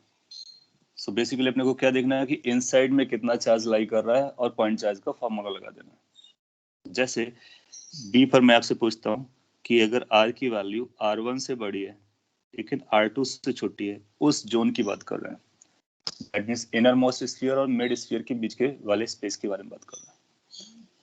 सो क्या यहाँ से आपको समझ में आएगा कि जो फील्ड का एक्सप्रेशन आना चाहिए, it should be K Q1 upon R square. Field हम लोग निकालना है, फील्ड। सो फील्ड के लिए K Q1 upon R square हो जाएगा। You just follow the same thing, draw the Gaussian surface somewhere there, बीच में, फिर आप उसके लिए अप्लाई करो, इनसाइड वाला चार्ज आपको दिखना है वो हो जाएगा। Similarly, you can find it out for any region, let's say R greater than R3। Outside वाले जोन पर जब आप आउटसाइड लोगे तो टोटल चार्ज आपको काउंट करना पड़ेगा, Q1 plus Q2 plus Q3, you will get your answer there। तो वहां पर आपको जो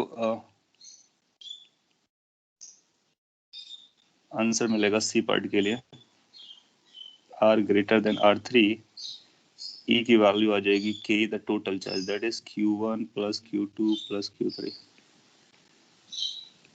divide by R square. So point is कि अगर गॉस लॉ अपने को पता है तो हम फील्ड कैलकुलेट कर सकते हैं because of any charge distribution, no matter how it is distributed. कई बार क्या करेगा वो सॉलिड स्फीयर्स देगा, चार्ज को वेरिएबल बनाएगा, तो हमको Q इनक्लोज निकालना होता है। तो बेसिकली हमारे पास फॉर्मूला क्या निकल के आ रहा है, E is equal to K Q enclosed upon R square, kind of formula बन गया। किसी भी गॉसियन सरफेस के इनसाइड में कितना चार्ज इनक्लोज्ड है, बस वो पता कर लो, अपना आंसर बन जाता है। अब Q इनक्लोज्ड कैसे निकाल सकते हैं, हमारे पास n नंबर ऑफ वेज है। इस तरह का होगा तो काउंट कर लेंगे, कंटिन्यूअस चार्ज डिस्ट्रीब्यूशन होगा, वेरिएबल डेंसिटी का होगा तो लेमडा dx मीन लाइक ये रो dv करेंगे, रो dv को इंटीग्रेट करेंगे। तो Q इनक्लोज्ड कैसे लिख सकते हैं, Q इनक्लोज्ड लिखा जाएगा इंटीग्रेशन रो dv को 4 पाई r स्क्वायर dr से कन्वर्ट कर लेंगे। मैं डायरेक्टली फॉर्मूला बना दिया। तो अगर कभी आपको डेंसिटी फॉर्म में दिया जाए, डेंसिटी वेरिएबल हो, go for this Q enclosed and use this formula of E, directly you can get your answer for spherical charge distributions। काफी इंपॉर्टेंट है। सो ये भी गॉस लॉ का एप्लीकेशन है। बाकी फिर जितने भी हम लोगों ने डेरिवेशन किए, जैसे इनफाइनाइट वायर की वजह से हो या फिर सीट की वजह से हो या फिर सॉलिड हेमिस्फीयर, सॉलिड स्फीयर और हॉलो स्फीयर के केसेस हो, सारे केसेस को आप प्रूफ कर सकते हो घर में इस फॉर्मूले को यूज करके या इस कॉन्सेप्ट को यूज करके। ऐसा हम लोगों ने गॉस उसमें ग्रेविटेशन में किया हुआ है, डिटेल में किया हुआ है गॉस के यूज, तो आप वहां से ले सकते हो। मोरओवर जो सिलेंडर का हम लोगों ने केस नहीं किया है, ग्रेविटेशन में किया था, सिलिंड्रिकल इनफाइनाइट सिलेंडर के इनसाइड कितना फील्ड होगा, थिक होगा तो आउटसाइड कितना फील्ड होगा, वो भी आप प्रूफ कर सकते हो। So we are done with this Gauss law flux in detail. Next अपना जो टारगेट होगा वो कंडक्टर्स के बारे में समझना होगा कि व्हाट द कंडक्टर्स आर, किस तरह से वो बिहेव करते हैं। अभी तक जितना चार्ज डिस्ट्रीब्यूशन हम लोग पढ़ रहे थे, चाहे वो रॉड पर हो या शीट पर हो या डिस्क पर हो या स्फीयर पर हो, उस पे non Sir, can you conducting materials थे। refresh the screen? You want to see previous one? No, sir. I wanted to tell you to refresh the screen. Now it is visible. Refresh visible okay. So अभी तक जितना भी charge distribution हम लोगों ने बात किया है, जितना भी चार्ज डिस्ट्रीब्यूशन बात किया है, वो नॉन कंडक्टिंग मान के चले हैं. नहीं भी लिखा है तब भी ये माना है. दैट मीन्स जो चार्ज जहां पर है वहीं पे रहेगा, चार्ज अपनी तरफ से मूव नहीं करेगा. और नॉन कंडक्टिंग कंडक्टिंग में क्या डिफरेंस होता है? कंडक्टिंग में चार्ज एक लोकेशन से दूसरे लोकेशन में चला जाता है मटेरियल पर, क्योंकि कंडक्टर्स में इलेक्ट्रॉन्स फ्री होते हैं मूव करने के लिए. एंड यू नो कि electrons are charge carrier. So charge moves from one location to another location. So charge distribution बदल जाता है. So non-conducting में जो भी charge distribution आपने दिया है वही रहेगा, उसके आजू बाजू पे आप कितने भी चार्ज क्यों ना रख लो. लेकिन अगर कंडक्टर हुआ तो उसके चार्ज का डिस्ट्रीब्यूशन बदल जाएगा. टोटल चार्ज वही रहेगा, डिस्ट्रीब्यूशन बदल जाएगा. टोटल चार्ज कब तक वही रहेगा? जब तक कोई चार्ज आप एक्स्ट्रा उसको देना या उसे रिमूव ना करें. सो वहाँ पर स्टोरीज में काफ़ी चेंजेस आते हैं. क्या क्या चेंजेस आते हैं तो हम लोग समझ लेते हैं कि जो मटेरियल्स होते हैं, बेसिकली मटेरियल्स होते हैं वो कई तरह से होते हैं और उनको कई तरह से उनको कैटेगराइज कर सकते हैं. वॉइस ब्रेक आ रहे हैं.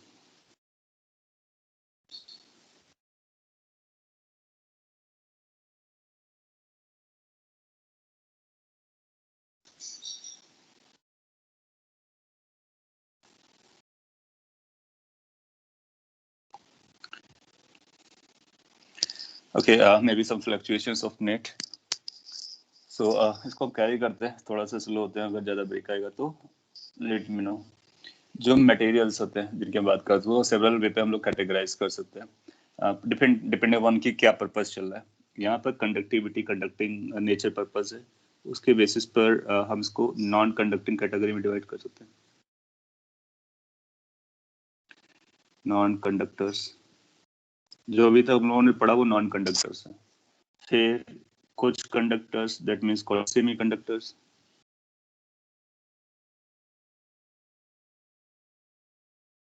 And then finally, third can be of conductors. Generally हम इस तरह की कैटेगरीज में डिफाइन कर लेते हैं. और भी आगे मिलते हैं सुपर कंडक्टर्स.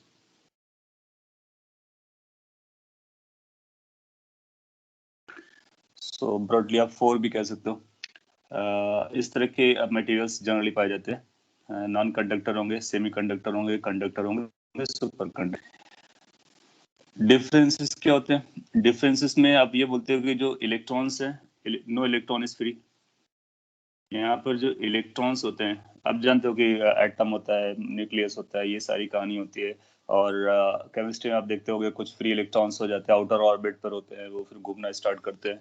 सो अगर कोई इलेक्ट्रॉन फ्री है, घूम रहा है, इसका मतलब है वो फ्री इलेक्ट्रॉन है, वो एक लोकेशन से दूसरे लोकेशन पे जा सकता है.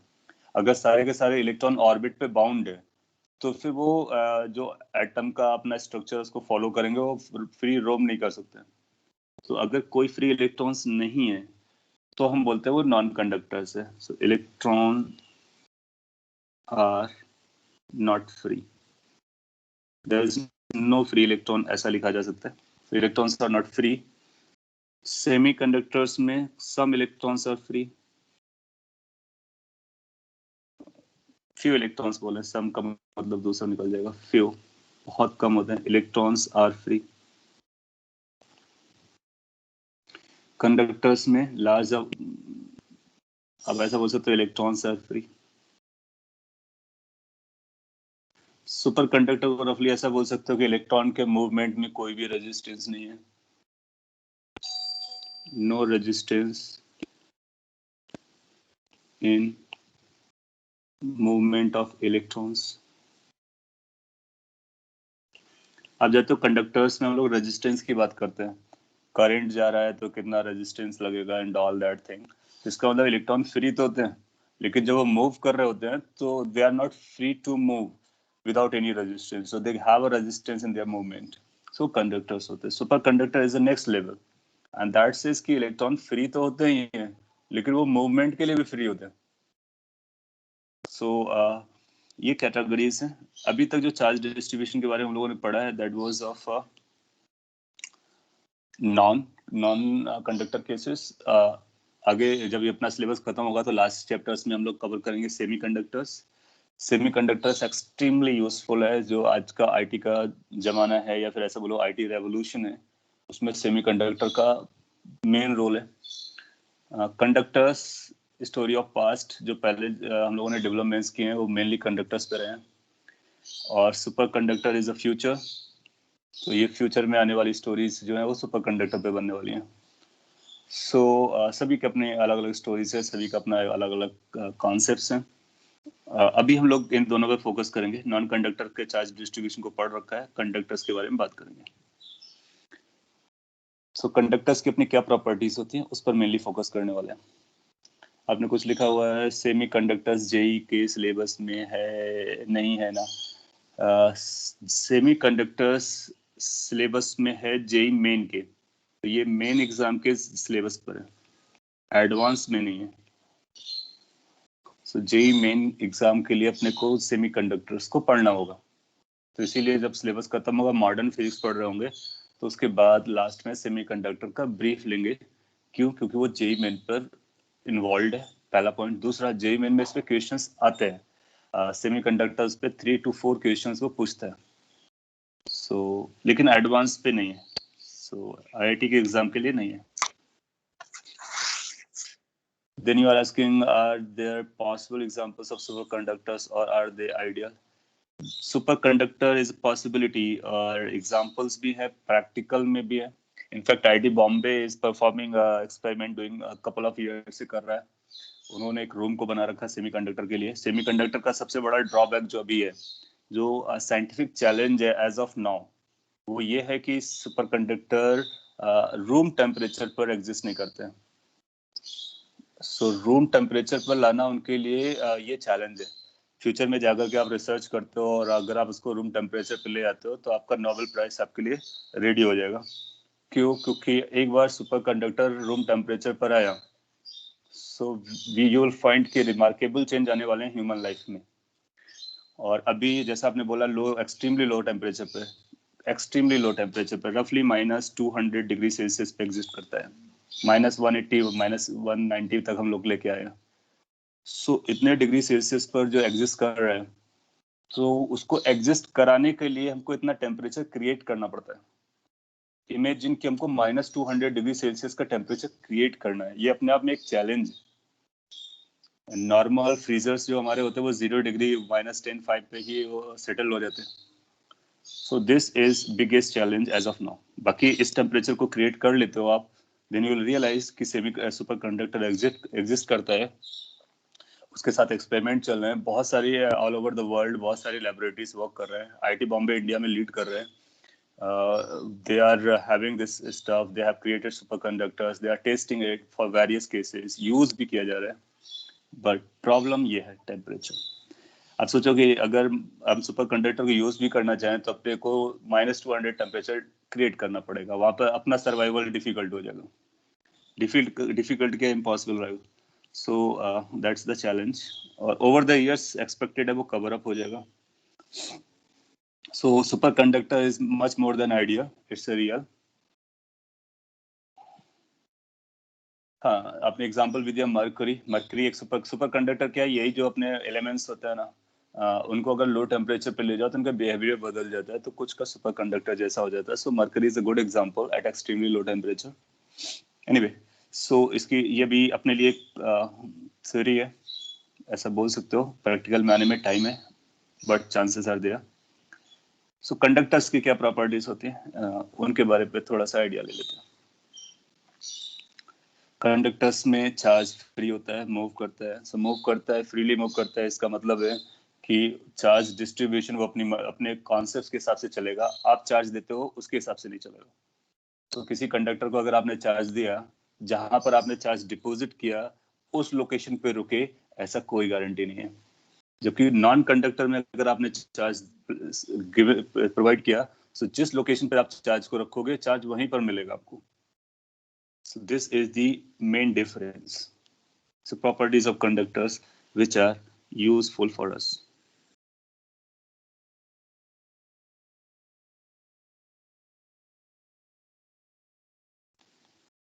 हम लोग कंडक्टर्स की वो प्रॉपर्टीज पढ़ रहे हैं जो इलेक्ट्रोस्टैटिक पॉइंट ऑफ व्यू से इंपॉर्टेंट है, otherwise they have very large amount of properties, बहुत सारी उनकी प्रॉपर्टीज है। तो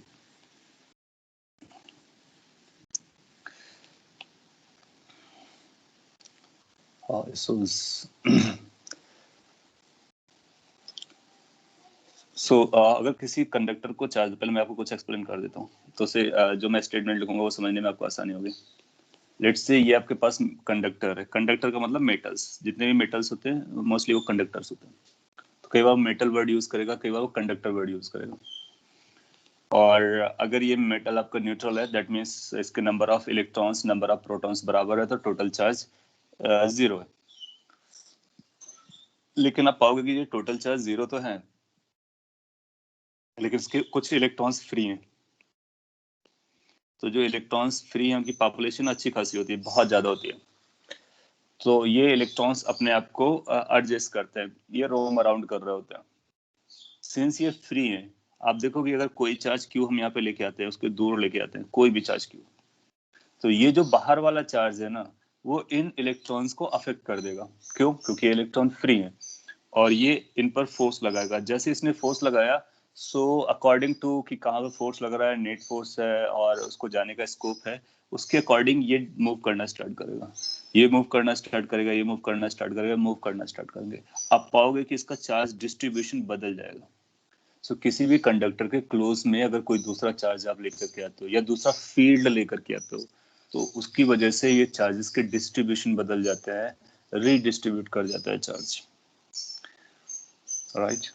तो जब ये रीडिस्ट्रीब्यूट करेगा तो किस तरह से रीडिस्ट्रीब्यूट करेगा, ये अपने को जानने का। और अगर हमने इसको चार्ज अलग से दिया, लेट से आपने क्यू चार्ज इसको दिया, तो सप्लाई किया ये क्यू चार्ज, तो ये क्यू चार्ज कहाँ पर रिसाइड करने वाला है, ये भी अपने को समझना है कि क्या क्यू चार्ज आप जहाँ पर आपने दिया वहीं रहेगा, या सरफेस पे डिस्ट्रीब्यूट हो जाएगा, या अंदर चला जाएगा, क्या करने वाला है, अंदर क्या इसकी कंडीशंस चल रही होती है। तो कुछ पॉइंट्स हैं जो खास इंपॉर्टेंस के पॉइंट हैं, उन पॉइंट्स के बारे में हम लोग उनको पहले लिस्ट कर लेते हैं। जैसे कि पहला, किसी भी कंडक्टर पर जो चार्ज आप प्रोवाइड करते हो, वो चार्ज उसके बल्क में इनसाइड नहीं रहता है, वो चार्ज सरफेस पे रहता है। तो ऑल चार्ज, चार्ज का मतलब जो आपने प्रोवाइड किया है, that is given to a conductor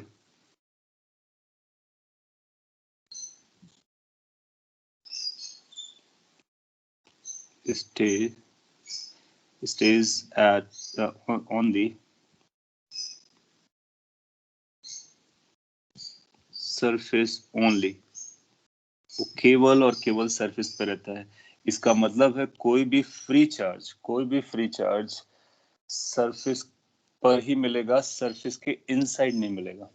basically इसका मीनिंग ये है, no free charge is located inside the conductor। inside का मतलब आप समझ रहे होगे, बल्क मटेरियल में। तो कंडक्टर के इनसाइड में कोई भी फ्री चार्ज नहीं रहता। जितना भी आप चार्ज दोगे, सारा का सारा चार्ज सरफेस पे मिलने वाला है, पहला पॉइंट। दूसरा पॉइंट कि अगर आपने इसको चार्ज दिया तो वो सरफेस पे लाई करेगा, इनसाइड पे नहीं लाई करेगा। तो कंडक्टर के इनसाइड अगर आप फील्ड पता करोगे तो दैट फील्ड विल बी 0। तो इलेक्ट्रिक फील्ड, शॉर्ट में मैं लिख देता हूँ, electric field inside a conductor is 0। Conductor के इनसाइड का जो फील्ड रहेगा वो 0 रहेगा। जब कोई फील्ड 0 रहती है तो आप पाओगे कि पोटेंशियल में डिफरेंस नहीं रहता है। सो कंडक्टर पूरा का पूरा एक सिंगल पोटेंशियल जैसा काम करता है।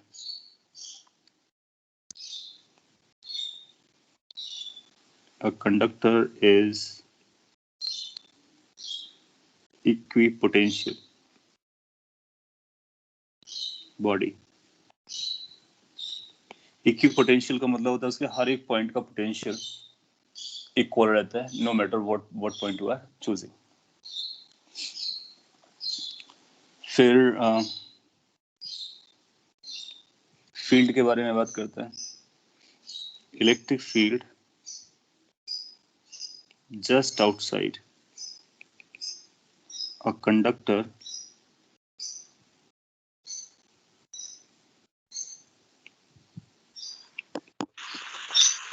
is perpendicular to the surface. एक बहुत इंपॉर्टेंट पॉइंट है जो लास्ट में आप फोर्थ लिख रहे हो. इसके एप्लीकेशन बेस्ड क्वेश्चंस कई बार आ चुके एग्जाम में. Electric field just outside a conductor is perpendicular to the surface and is equal to sigma upon epsilon naught. Sigma का मतलब हुआ charge density divide by epsilon not.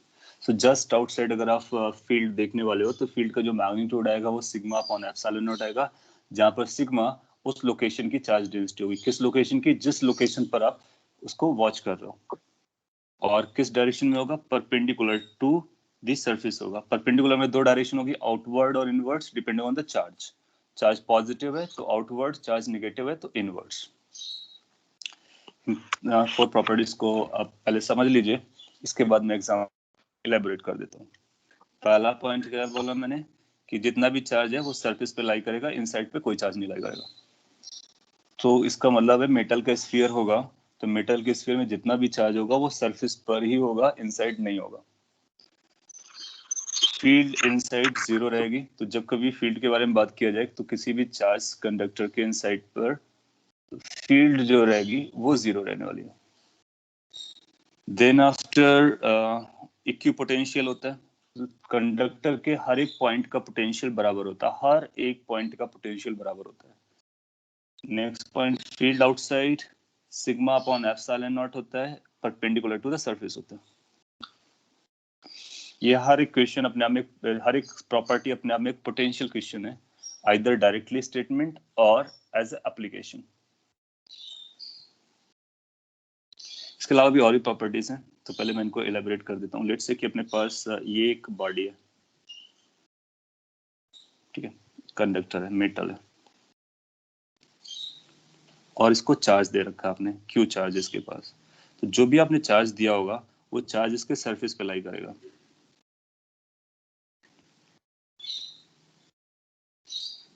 Let's आपने plus charge दिया हुआ है.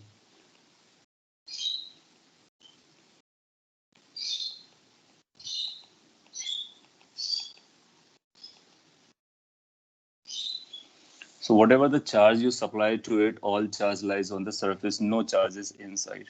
पहला पॉइंट. दूसरा पॉइंट अपने ये लर्न किया कि इसके इनसाइड का जो फील्ड आएगा, किसी भी पॉइंट पर इनसाइड पर फील्ड देखोगे वो जीरो रहेगा. सो field inside is zero. Next point, कोई आपसे बोलता है कि अगर पॉइंट हमारा ये ए है, ये पॉइंट बी है, so how much the potential difference between A and B is. तो हम क्लेम करेंगे कि potential of A is going to be equal to potential of B, क्योंकि सारे के सारे पॉइंट सेम पोटेंशियल पर होते हैं. So no matter which potential you opt for, it's going to have the same potential.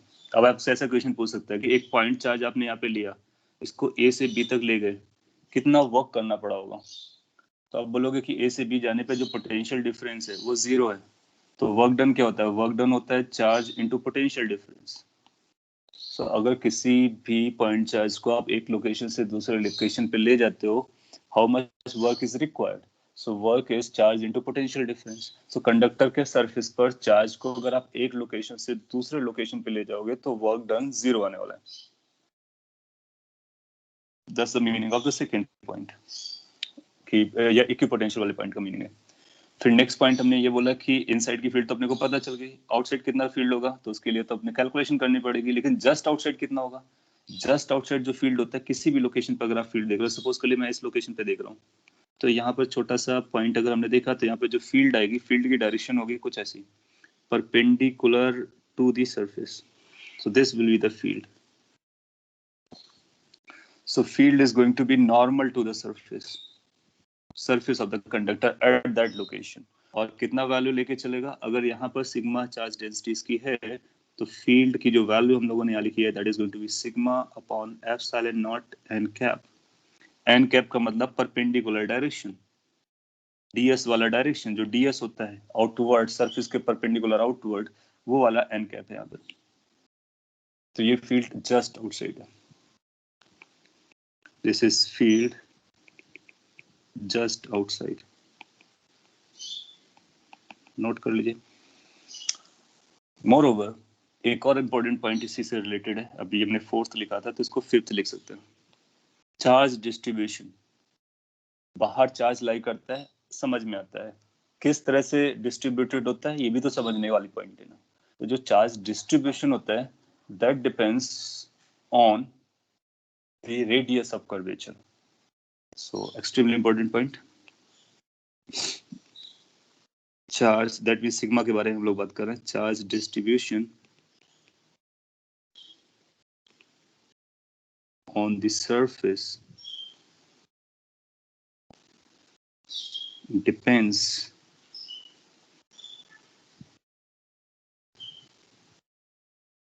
on the radius of curvature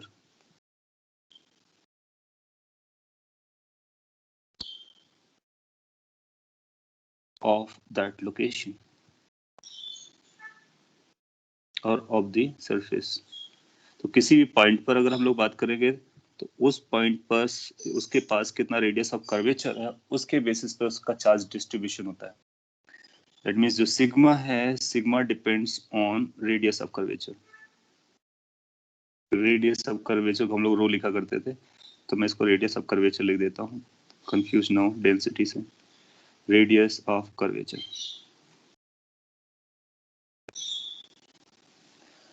काफी important point है। इसका मतलब कई बार आपको क्या करेगा कि वो चार्ज डिस्ट्रीब्यूशन देगा, 3-4 फिगर देगा, बोलेगा कौन सा सही बनाया गया बताइए। तो अपने को क्या देखना है, अपने को ये देखना है कि जहां रेडियस ऑफ कर्वेचर कम होगी वहां पर चार्ज डेंसिटी ज्यादा होगी, दैट मीन्स वहां पर ज्यादा चार्ज आएगा। और जहां पर रेडियस ऑफ कर्वेचर ज्यादा होगा वहां पर चार्ज डेंसिटी कम आएगा। सो जैसे कि यहाँ पे मैंने बनाने की कोशिश की है, आप देखोगे if you watch carefully then you'll find कि ये जो पोर्शन है इसका, ये इस पर स्फीयर बनाओगे सर्कल, तो इसकी रेडियस ऑफ कर्वेचर कम बन रहा है, तो यहाँ पे जो चार्ज की डेंसिटी है वो ज्यादा है। और इस लोकेशन पर आप देखो, यहाँ पर वॉच करो, यहाँ पर ये जो एरिया दिया गया या फिर ये एरिया जो दिया गया, तो ये बड़े स्फीयर का पार्ट रहा होगा, तो यहाँ पर चार्ज की डेंसिटी कम है, उतने स्पेस पे कम चार्ज लाई कर रहे हैं। तो हम कर्वेचर को देखेंगे और उसके बेसिस पे डिसाइड कर देते हैं कि कहाँ पे चार्ज ज्यादा है, कहाँ पे चार्ज कम है। तो अगर आपको कभी ये पूछता है, मैं आपसे क्वेश्चन पूछ लेता हूँ, अपने को आइडिया भी लग जाएगा कि as example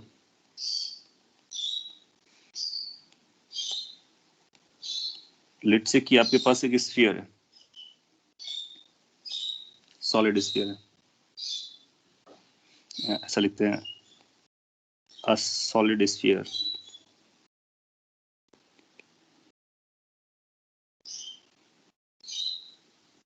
of metal that is conducting भी बोल सकते हैं, is given charge q, find the nature of charge distribution on the sphere।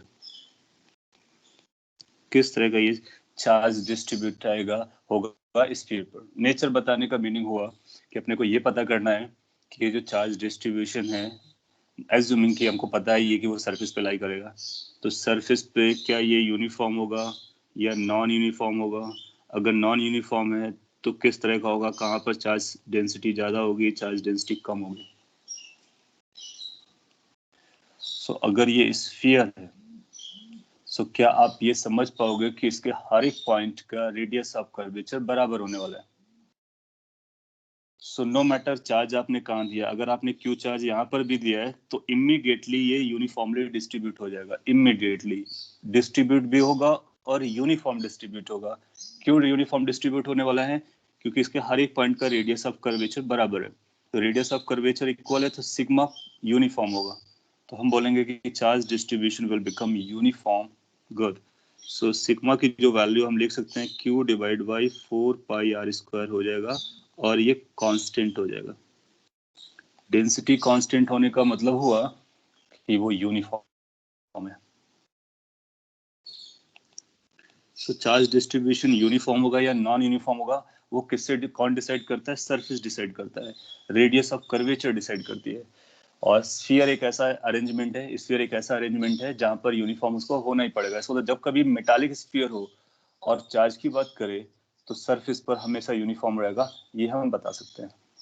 कब? जब कोई और चार्ज सराउंडिंग में ना हो, तो जब ये फ्री हो, आइसोलेटेड हो। अब ऐसा भी हो सकता है कि अगर ये चार्ज है और आप कोई दूसरा चार्ज यहाँ पर लेकर के आए, तो जाहिर सी बात है कि ये प्लस इस प्लस को रिपेल कर देगा, तो ये प्लस को भागना पड़ेगा, तो वो चार्ज फिर रीडिस्ट्रीब्यूट करेगा लेकिन इनसाइड की फील्ड को जीरो रखेगा, इक्विपोटेंशियल रखेगा। तो सरफेस पर जो चार्ज होता है वो फ्री होता है, और फ्री कंडीशन में ये रेडियस ऑफ कर्वेचर पर डिपेंड करता है, और स्फेरिकल केस में यूनिफॉर्म रहता है। ये पॉइंट हमारे लिए खास इंपॉर्टेंस रखते हैं। अगर अपने को ये पॉइंट समझ में आता है, तो अगर सॉलिड स्फीयर बोला जाएगा तो आपसे पूछ सकता है कि सॉलिड स्फीयर है तो कितना चार्ज कितना फील्ड आएगा, कितना पोटेंशियल आएगा।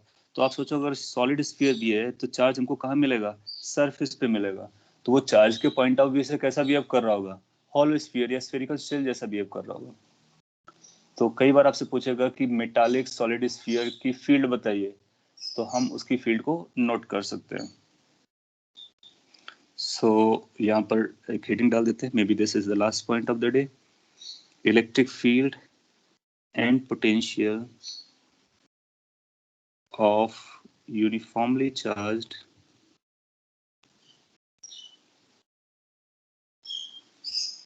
conducting sphere।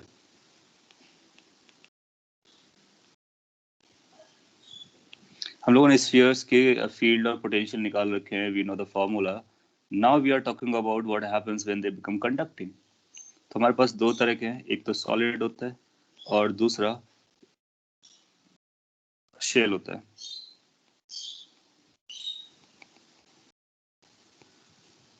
दोनों की बात करने वाले हैं। ये सॉलिड स्फीयर है,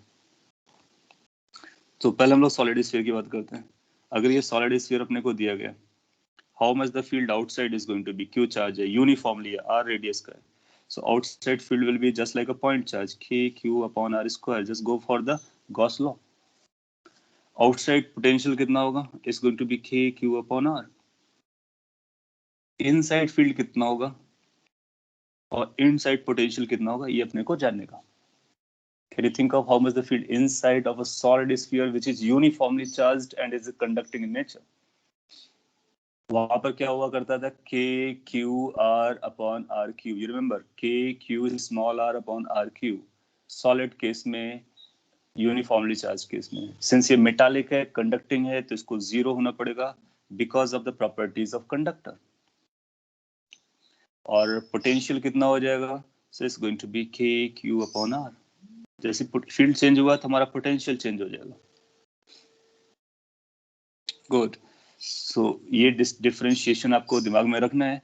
तो जब कभी सॉलिड स्फीयर बोले क्वेश्चन में, तो पहले आपको ये जज करना है कि क्या वो कंडक्टिंग है या नहीं। अगर उसने कंडक्टिंग वर्ड यूज किया है तो आप इसको लिखेंगे, मेटालिक वर्ड यूज किया है तो इसको लिखेंगे, कुछ नहीं यूज किया है तो हमारा पहला अजम्पशन ये रहेगा कि वो नॉन कंडक्टिंग है। जनरली एग्जाम में क्वेश्चन में वो मेंशन करेगा कि वो कंडक्टिंग है या नॉन कंडक्टिंग है, but if it is not doing so we will consider it non conducting। Conducting के लिए उसको इस वर्ड बोलना पड़ेगा। Come to the spherical shell, तो अब बोलोगे कि उसके लिए ई आउटसाइड कितना आएगा? k q upon r square. Potential outside कितना आएगा? k q upon r। Inside की स्टोरीज क्या चल रही होंगी? Exactly same. ई कितना होगा? 0। v कितना होगा? k q upon r। Point is कि अगर आप कंडक्टिंग मेटल स्फीयर्स के बारे में बात करते हो तो फील्ड और पोटेंशियल ये डिफरेंशिएट नहीं कर पाएगा कि वो सॉलिड है या फिर हॉलो है या सेल है। क्यों? क्योंकि चार्ज कहाँ पे मिलेगा? चार्ज तो सरफेस पे ही मिलेगा। तो इनसाइड में मटेरियल है बट उस पर चार्ज नहीं है, तो हमारे लिए चार्ज के पॉइंट ऑफ व्यू से दोनों स्फेरिकल शेल जैसा बिहेव करते हैं। सो अगर आपसे पूछता है कि कई बार वो ग्राफ में पूछ लेता है कि कौन सा ग्राफ पोटेंशियल को या फील्ड को रिप्रेजेंट कर रहा है, तो आप उसको भी याद रख सकते हो। मैं दोनों को ड्रॉ कर देता हूँ, दोनों के लिए दोनों ट्रू हैं। ये E वर्सेस आर और ये V versus r, same formula, इसलिए दोनों के लिए बोथ आर ट्रू। E कैसा रहेगा, पहले 0 रहेगा, फिर सडनली राइज करेगा, फिर इस तरह से डाउन जाएगा। V कैसा रहेगा, पहले कांस्टेंट रहेगा, R डिस्टेंस पर आने के बाद फिर फॉल करेगा। सो ये R डिस्टेंस का है, ये QQ अपॉन R है। कॉपी कर लीजिए। पर्टिकुलरली जो आपको याद रखना है वो ये कि सॉलिड स्फीयर दो केसेस में कैसे कैसे डिफरेंशिएटेड होता है। कौन से दो केसेस में, कंडक्टिंग और नॉन कंडक्टिंग को लेकर के। सो ये जो कंडक्टिंग की प्रॉपर्टीज पढ़ी हैं बहुत इंपॉर्टेंट है, इनको अपने दिमाग में इंटरनलाइज कीजिए। चार्ज इनसाइड नहीं लाई करता है, फील्ड इनसाइड 0 होता है, इक्विपोटेंशियल रहता है, हर पॉइंट का पोटेंशियल सेम होता है, field just outside sigma upon epsilon not होता है। सिग्मा रेडियस ऑफ कर्वेचर पे डिपेंड करता है और रेसिप्रोकल होता है उसकी, रेडियस ऑफ कर्वेचर के। आउटसाइड की फील्ड, जस्ट आउटसाइड की फील्ड हम ये यूज कर सकते हैं। एंड ये केस हो गया।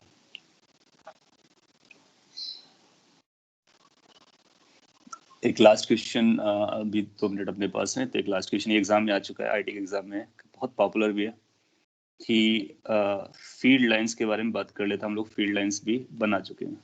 सपोज कर लिए ऐसा बोलता है कि ये मेटल स्फीयर है, मेटल स्फीयर है, और आपको फील्ड लाइंस में ड्रॉ करके बता रहा हूँ, किसी चीज की है, कहीं फील्ड है कहीं चार्ज है, जो भी है, आपको ये बताना है कि कौन सी फील्ड लाइन पॉसिबल है। So it says identify the correct a possible field line. ये आईटी एग्जाम में आ चुका है, अच्छा क्वेश्चन है, और कई और एग्जाम में भी रिपीट हुआ है। How to draw, let me say. एक फील्ड लाइन ऐसे ड्रॉ की गई है, इसका नाम 1 दे देते हैं।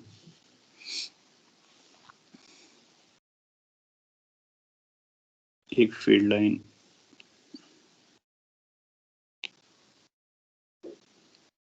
इस तरह से ड्रॉ की गई है, इसका नाम 2 दे देते हैं। एक फील्ड लाइन इसके सेंटर वाली लाइन पर है,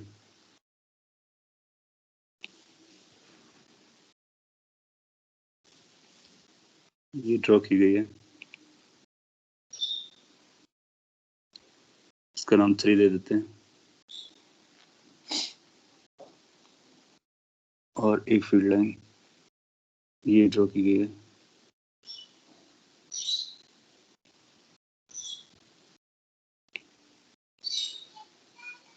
इसका नाम 4 दे देते हैं। ये 4 आपके पास ऑप्शन भी हैं, 4 फील्ड लाइंस भी हैं। मेटालिक स्फीयर है और इलेक्ट्रिक फील्ड लाइंस कहीं से आ रहे थे, तो उनके 4 लाइंस बनाए गए। इनमें से कौन सी करेक्ट है, कौन सी पॉसिबल है, वो अपने को पता करना है। ऑप्शन में 1 2 3 4 ये आपको आंसर करना था। अगर आपने अभी जो प्रॉपर्टीज लर्न की है उनको समझा है तो आप आंसर कर सकते हो। तो ऐसे में हम लोग क्या करते हैं कि एलिमिनेशन मेथड को यूज करते हैं, और एलिमिनेशन मेथड के अकॉर्डिंग जो करेक्ट नहीं होगा उसको एलिमिनेट कर देंगे, फिर जो सारे रूल फॉलो कर रहा होगा उसको एक्सेप्ट कर लेंगे। 3 और 4 ऐसा कुछ आंसर हो रहा है। स्क्रीन फ्रीज है, चेक करो, मूव कर रहा हो तो। सिंस अभी आपने जस्ट पढ़ा है तो आपको थोड़ा सा टाइम लग सकता है उनको डाइजेस्ट करके यूज करने में। तो मैं आपको क्विकली एक्सप्लेन कर देता हूँ, इट विल टेक 1 मिनट, इसके बाद हम लोग वाइंड अप कर लेंगे।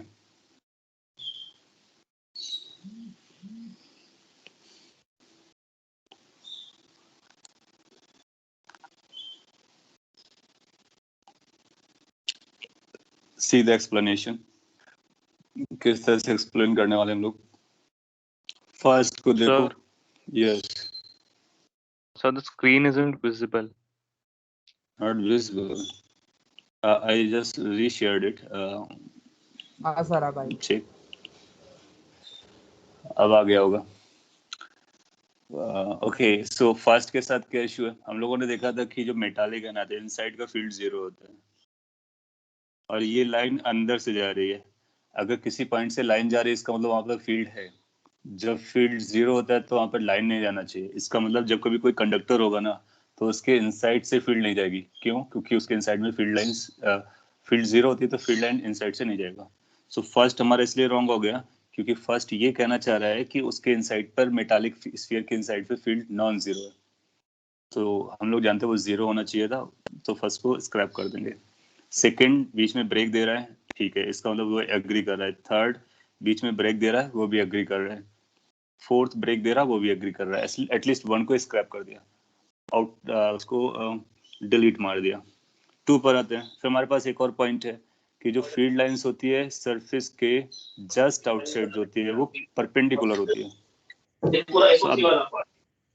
तो आप देखोगे कि इन केस अगर आप यहाँ पे टेंजेंट ड्रॉ करो सरफेस पर और ये फील्ड लाइन की डायरेक्शन है, सो यू विल फाइंड कि यहाँ पर जो 90 डिग्री वाला रिक्वायरमेंट था वो नहीं है. सो इसलिए सेकंड भी हम स्क्रैप कर देंगे. We wanted it to be 90 degree. Inside outside it depends, but it has to be perpendicular. Now third पर आओ. थर्ड पर यहाँ पे टेंजेंट ड्रॉ करो और ये फील्ड लाइन से सेंटर से जा रही है, तो एक 90 डिग्री वाला केस बना रहा है.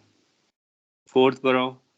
फोर्थ पर यहाँ पे एक टेंजेंट ड्रॉ करो और देखो कि ये 90 डिग्री पर है क्या? नहीं है, तो ये भी 90 डिग्री पर नहीं है. इसलिए हमारा करेक्ट रिप्रेजेंटेशन कौन सा हो जाएगा?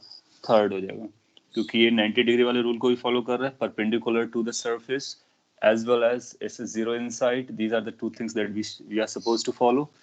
वो follow कर लिया. So B will become the third will become the correct answer. So third is correct. Okay. So ये कंडक्टर्स की बेसिक प्रॉपर्टीज हैं जो हम लोगों ने स्टार्ट किया. नेक्स्ट क्लास में उसको और डीप पे समझेंगे और किस तरह के क्वेश्चंस आते हैं उस पर डील करेंगे. फिर इसी कंडक्टर से चल करके हम आगे बढ़ जाएंगे कैपेसिटर की तरफ. सो नेक्स्ट चैप्टर जो होगा इलेक्ट्रोस्टैटिक से लिंक हुआ कैपेसिटर, वो कंडक्टर्स के थ्रू कनेक्ट हो जाएगा. If there's any question or query, quickly you can ask. Otherwise, we are done for the day.